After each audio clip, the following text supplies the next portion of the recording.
En ese letargo, nosotros nos acondicionamos y seguimos viviendo, porque para vivir realmente no hace falta tener la conciencia despierta, ni ser un Cristo, ni ser un maestro, no, porque nosotros somos máquinas humanas. Entonces, ¿somos máquinas humanas en qué sentido? En el funcionamiento de nuestra conciencia. Ahora bien, ¿dónde se encuentra la conciencia? Embotellada en el ego. Y ese embotellamiento del ego se encuentra en la energía manásica de la mente, porque nosotros no tenemos una mente ni un cuerpo mental, sino que tenemos mentes disipadas o lo que se llama dispersión de la sustancia manásica o manash. No tenemos integridad mental. Cada fracción de la mente posee fracciones de conciencia, pero ambas, conjuntamente con la voluntad, se encuentran dentro de un vehículo o dentro de una estructura que aparentemente parece un vehículo o un cuerpo y que se ha llamado cuerpo astral, pero que realmente ese cuerpo astral como tal lo poseen son los hombres verdaderos, aquellos hombres pocos que en el mundo han sido, que han trabajado sobre sí mismos, porque han comprendido la gnosis del Cristo y la han experimentado a través de la autognosis dentro de sí mismo, a través de 3 factores básicos de la conciencia, que son morir en el yo, nacer en el ser y sacrificarse por amor a la humanidad, o lo que el Cristo dijo: toma tu cruz, niégate a ti mismo y sígueme. Es decir, que los 3 factores, esas 3 frases del Cristo, son una ciencia liberadora. Porque el Cristo Jesús en síntesis es el Salvador, es decir, el liberador. Entonces, ¿cuál es el correlato del gnosticismo? ¿Cuál es el correlato del Evangelio? Ser libre. Porque quien es libre está en la verdad y está en Dios y ama. Porque Cristo busca la verdad y ella ojalá libre. Entonces, como Dios es la verdad, es el libertador, pero se expresa como libertador en el Hijo. Entonces la conciencia tiene como fundamento al Cristo. Es decir, existe la conciencia humana, existe la conciencia búdica y existe la conciencia átmica o del Espíritu Divino. ¿Por qué? Porque el Espíritu Divino tiene un alma inherente a él, intrínseca a él, que son uno solo, que se conoce como el Buddhi o como el alma divina. Y ella tiene una contraparte, una correspondencia o una polarización que se conoce como manas o alma humana, y de allí es donde deviene todo este proceso, incluyendo la energía manásica de la mente y de la conciencia. Pero la conciencia es superior tanto a la energía manásica como a las emociones, como a los procesos de voluntad. Entonces repito, estoy hablando de la conciencia ya como tal, es decir, la conciencia despierta e iluminada. Porque una cosa es un destello de conciencia y una cosa es la conciencia establecida e iluminada. Y también otra cosa es una autoconciencia que tiene acceso a la conciencia cósmica, a la conciencia divina. Esos son niveles de conciencia, son niveles de ser. Pero debemos comenzar con el principio, que es el estado de inconsciencia en que estamos. Entonces, fíjense ustedes, si nosotros somos inconscientes, necesitamos comprender la ciencia de la conciencia para que nos elevemos a un nivel de conciencia superior. Pero aquellas personas que se encuentren en un nivel infraconsciente deben hacer mayor esfuerzo. Y aquellas que se encuentran en un nivel subconsciente deben hacer también mayor esfuerzo. Entonces necesitamos comprender esto, porque quien no comprenda esto no tiene opción hacia la luz. Aunque prediquemos lo que prediquemos y aunque asumamos lo que asumamos, no es posible, porque llegar a Dios es posible a través de una parte de Él, y en nosotros es la conciencia.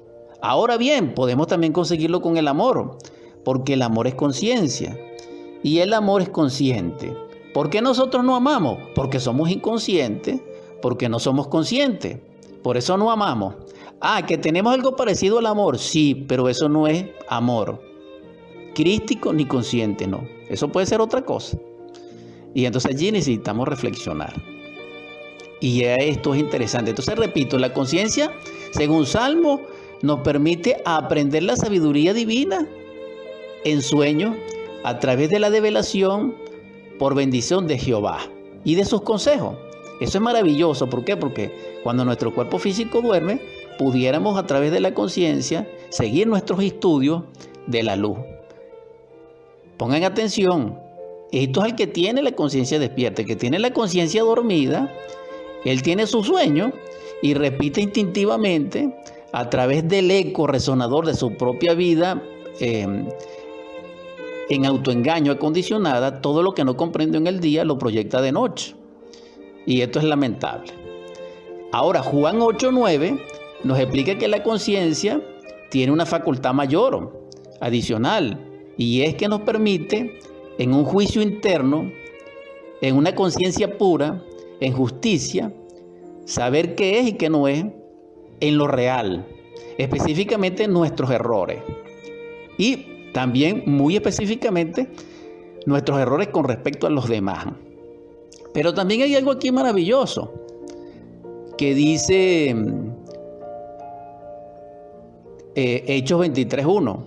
Entonces Pablo, mirando fijamente al concilio, dijo: varones hermanos, yo con toda buena conciencia he vivido delante de Dios hasta el día de hoy.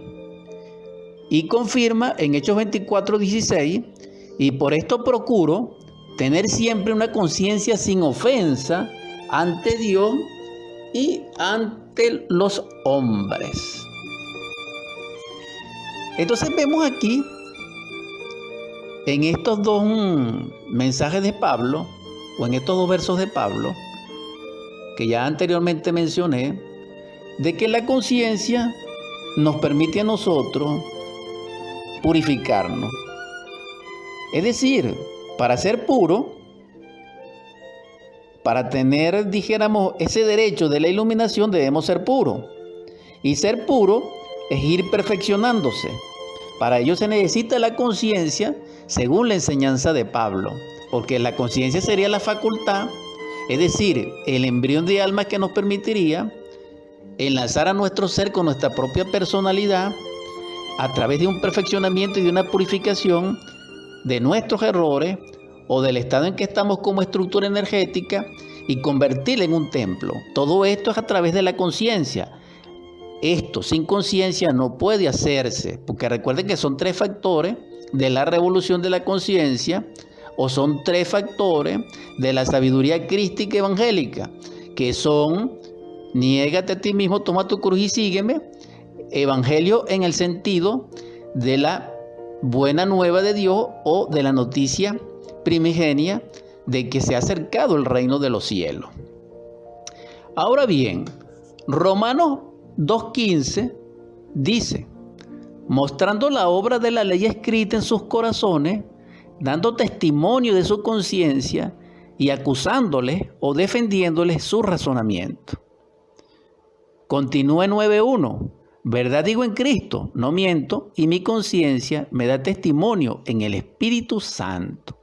Entonces, aquí estamos en un alcance mayor desde el punto de vista teológico de la Biblia con respecto a la conciencia, porque se vuelve a confirmar que ante la ley, es decir, ante la justicia y la misericordia,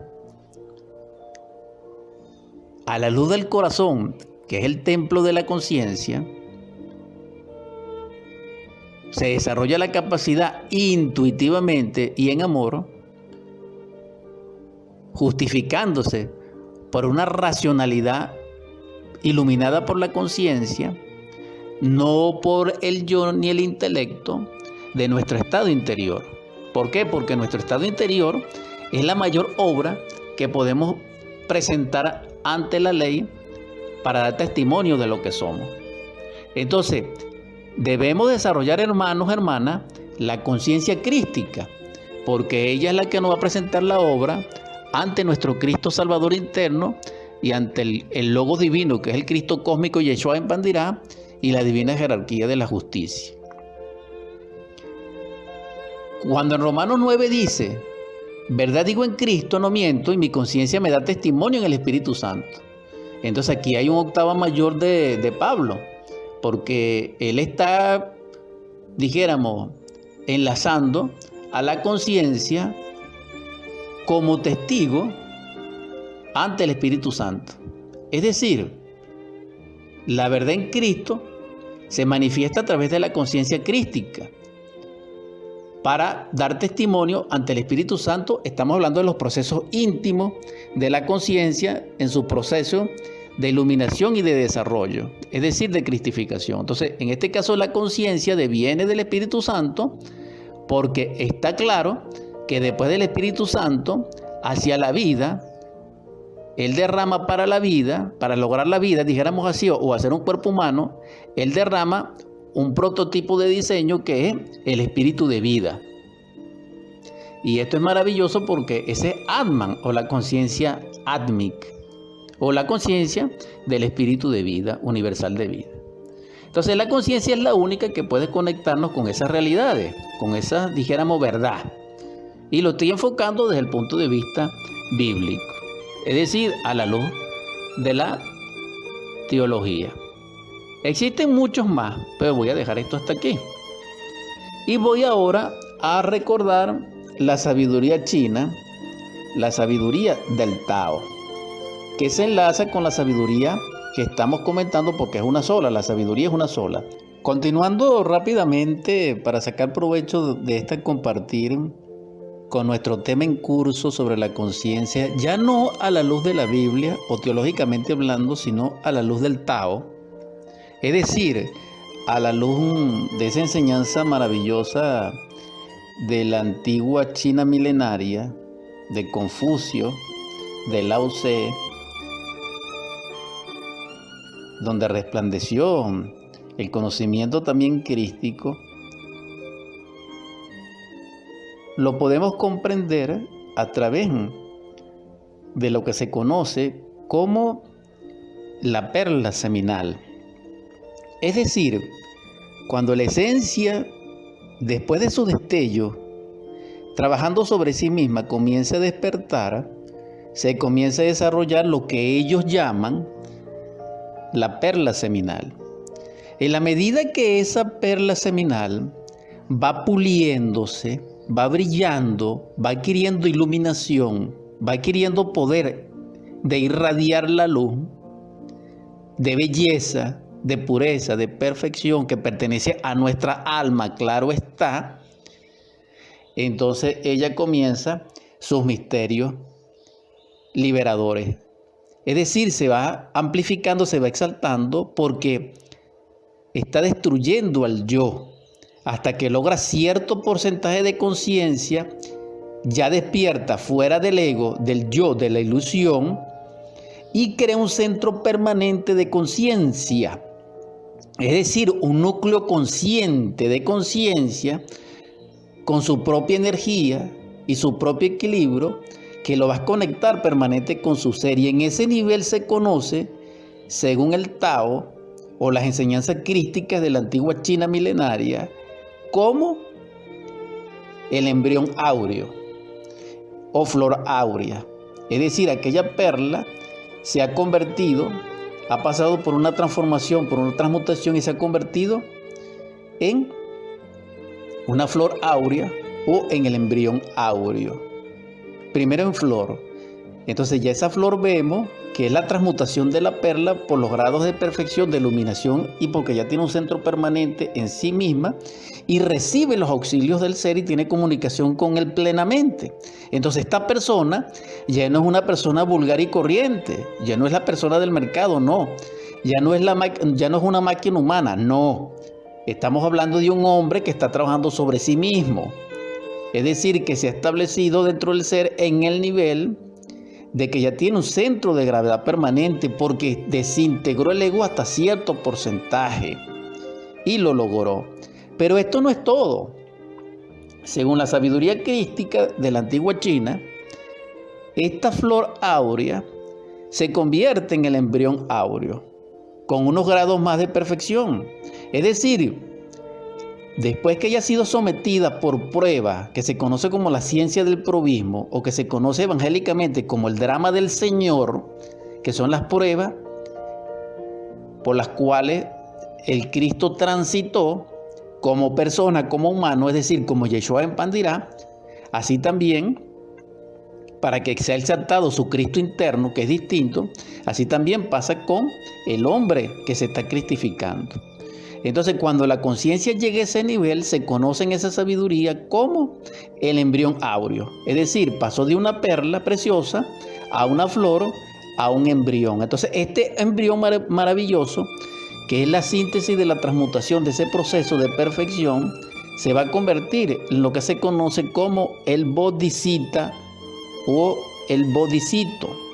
Es decir, estoy hablando de budismo puro, en el sentido del Tao, que es la sabiduría natural o el sendero de la vía natural, que tiene, dijéramos, concordancia y similitud en una paralela crística con el Evangelio.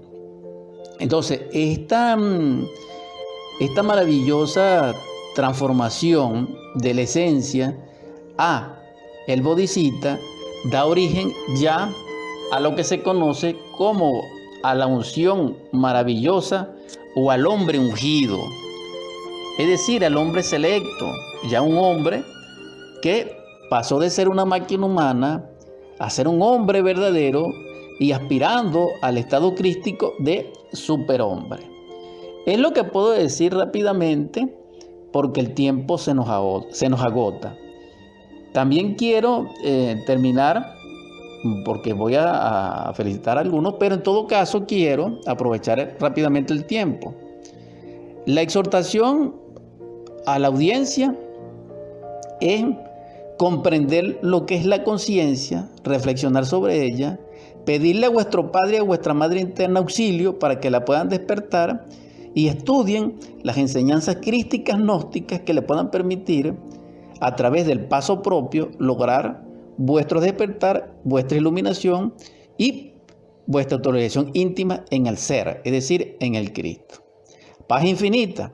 Hemos terminado la transmisión del programa o edición 213 de Superando Nuestros Límites y vamos a convertir esta junta herciana rápidamente en oratorium. En el nombre del Cristo, por la caridad universal, de acuerdo a la ley, en estos instantes de necesidad, a ti, Salvador nuestro, que eres nuestro Redentor, que eres el nombre de todo nombre, que descendiste de la morada del Padre, de la morada de Barbelo, como divino para Martasaya, para amarnos y para enseñarnos la liberación, te suplico, que en todo lugar donde haya abatido un enfermo, derrama sobre ellos, Señor, tu espíritu de vida y de salud, para tu gloria, Señor, y perdónalo y perdónanos. También te suplico, Señor, que en los hogares donde reine el hambre, la miseria, la desolación y la carestía, derrame sobre ellos, Señor, tu espíritu de abundancia, de prosperidad y de riqueza. Señor, también te ruego que en los hogares donde reine el divorcio, la separación, el insulto, el grito, el golpe, el llanto, el miedo, derrame sobre ellos, Señor, tu espíritu de amor, de paz, de concordia, de conciliación, de belleza, de felicidad, donde reine el abrazo mutuo, el beso santo que es el ósculo y la sagrada familia. Para gloria de tu nombre, Señor, también te imploro que el amor que hay en ti, Señor, descienda sobre nosotros en tu gracia, para que podamos amarnos, para que amemos a nuestros niños, para que juguemos con ellos, para que le proporcionemos belleza, para aquellos que se encuentren en matrimonio puedan amarse y edificar dentro de sí la Jerusalén celestial, y que también ese amor llegue hasta nuestros jóvenes para que podamos orientarle y fortalecerle, y también extender ese amor a nuestros ancianos para lograr que ellos sean sanados y para que ellos sean dignificados, porque son nuestros ancestros. Señor, también te pido que nuestro dolorido corazón de los seres amados que se nos han ido, Señor, y que Venezuela llora y que también lloramos, reciban de tu gracia, Señor, tu protección, su libertad y su prosperidad. Solo consuélalos, Señor, para que podamos seguir en este tránsito. Y si fue por causa nuestra, Señor, perdónanos. También te ruego, Señor, que ese amor que hay en ti florezca en nosotros para que nuestra conciencia despierte y sea iluminada, Señor, para estar en ti siempre. Por último te pido, Señor, que derrames tu espíritu de amor y de sabiduría sobre el corazón de los príncipes. Amén, amén, amén.